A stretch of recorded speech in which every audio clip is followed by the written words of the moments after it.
Once upon a time, in a quiet little village, there was a man who owned a small clock shop.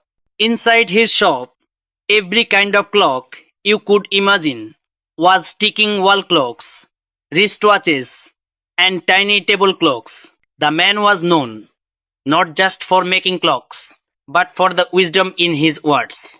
People from all around the village came, not only to fix their clocks, but to listen to his peaceful and intelligent talks. He was calm, kind, and thoughtful, but there was one strange thing about him. He never spoke about the past, and he never talked about the future.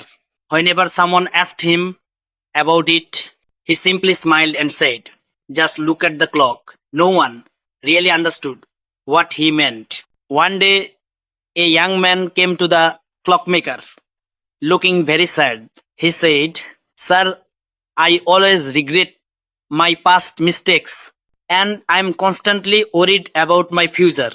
Because of that, I can focus on anything."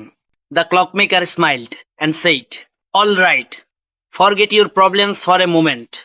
Can you help me fix this broken clock?" The young man was surprised. "But I don't know how to fix a clock," he said. "Try once." The clockmaker replied gently. He guided the boy step by step, how to open the back, how to place the gears, how to set the hands in place. The boy followed carefully, with full attention. Hours passed, and finally, tick, tick, tick, the clock began to work again. The clockmaker smiled. "You did it. You fixed my clock," the young man said. "That's nice. But you haven't told me the solution to my problem yet."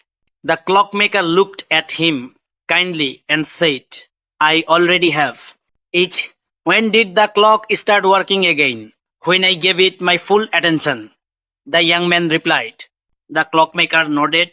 "That's it. Life is just like this clock. When your mind is trapped in the past or the future, nothing works. But when you give your full attention to the present moment, everything begins to move again." He continued, "You cannot change the past, and the future depends on what you do today. So focus on the present and make it beautiful."